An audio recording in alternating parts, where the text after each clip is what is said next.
What if the real gap between the rich and the poor isn't about the cash in your bank account, but what's going on up here in your head?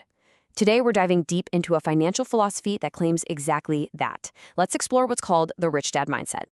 Yeah, that quote right there, that's really the heart of what we're digging into.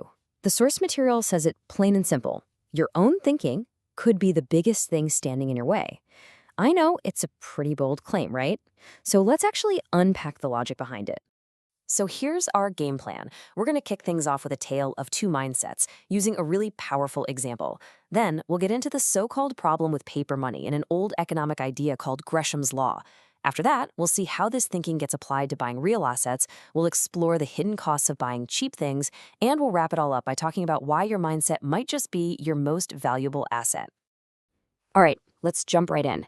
To make this whole thing feel real, the source material starts with a fascinating example to show you these two mindsets in action: a luxury watch. And boom, right there, you see the two mindsets clash. To one person, a $50,000 gold watch is just insane, a total waste of money. But to the other, it's literally an asset they can wear, a store of value. See, the point here isn't about whether you should buy a Rolex. It's about training your brain to see the difference between a liability, which just sucks money out of your pocket, and an asset, which has the potential to hold or even grow in value. Okay, so what's behind this obsession with assets? Why think this way? Well, according to the source, it all boils down to a huge, fundamental problem with the very money we use every single day. The argument goes something like this. When governments run into trouble, their go-to solution is often just to print more money. Well, that creates inflation, and inflation eats away at the value of the cash you've saved. This hits savers, often the poor and middle class, the hardest. But get this, people who own real things, actual assets like real estate or gold, they see their wealth go up. So in this view, the whole system is basically tilted in favor of people who own stuff. And all of this leads us to this really old economic idea that, according to the source, is the key to understanding this entire dynamic. You've got to get this part. Okay, so let me ask you a question, straight from the source's playbook. You've got two options in front of you, a 1964 silver half dollar or a crisp $10 bill. Which one are you taking? Seriously, think about it for a second. Your gut reaction says a lot. So what's going on here is something called Gresham's law. And it's super simple, really.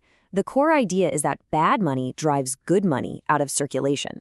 All that means is, if people have two different kinds of money, they will always spend the one they think is less valuable, the bad money, and they'll hoard the one they think is more valuable, the good money. So pretty soon, that good money just vanishes from everyday use. And this is a perfect illustration. In this way of thinking, that $10 bill, that's bad money. It's what they call fiat currency. It's only valuable because the government says it is. But that silver coin, that's good money because it has real, actual silver in it. So what do? You spend the $10 on lunch and you stick that silver coin in a drawer, right? Because you know its real value is likely going to go up. Okay, so you get it. Some money is bad, some assets are good. So what? How do you actually use this idea to, build wealth? Well, let's get into the strategy. All right, here's the game plan laid out in the source. Step 1, you borrow bad money. That's debt, just regular dollars. Step 2, you immediately use that borrowed cash to buy good money in the form of real assets. We're talking real estate, gold, things with actual substance. And here's where the magic happens. As the government prints more money, the debt you owe actually becomes worth less over time, so it's easier to pay back. Meanwhile, the price of your asset just shoots up. You're basically using inflation to your advantage. And look, this isn't just for huge million-dollar investments. This same thinking applies to the stuff you buy every single day. And that brings us to this idea of the high cost of cheap. This chart really breaks it down perfectly. Look at the gold Rolex or the collector car. From this perspective, they're not just fancy toys. They're seen as assets that are probably going to be worth more later on. But now look at the Gucci handbag or even the super practical Toyota Prius. They are both liabilities. They start losing value the second you buy them. The key takeaway here isn't buy expensive things, not at all. It's about understanding which direction an item's value is headed, up or down. And this is the trap that the source says so many people fall into. We're trained to hunt for a good deal, right? To buy something that looks nice but is inexpensive.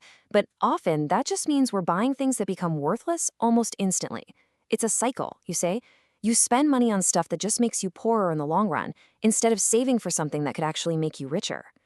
So, after all that, what's the big idea here? What's the final takeaway? Well, all these concepts, assets, liabilities, good and bad money, they all come down to one single, really powerful rule. If there is one thing you take away from this whole explainer, let it be this. When the government prints money, assets go up in price. Period. That's it. According to this philosophy, that is the fundamental law of the game we're all playing. It's why real estate gets more expensive, why gold goes up, and it's the engine that supposedly makes the rich richer. And that really leaves us with one last question for you to think about. The next time you pull out your wallet to buy something, anything at all, don't just ask yourself, how much does this cost? Instead, ask, what is the long-term value here? Is what I'm buying an asset or a liability? And more importantly, is the way you're answering that question helping you get ahead, or is it the very thing that might be holding you back?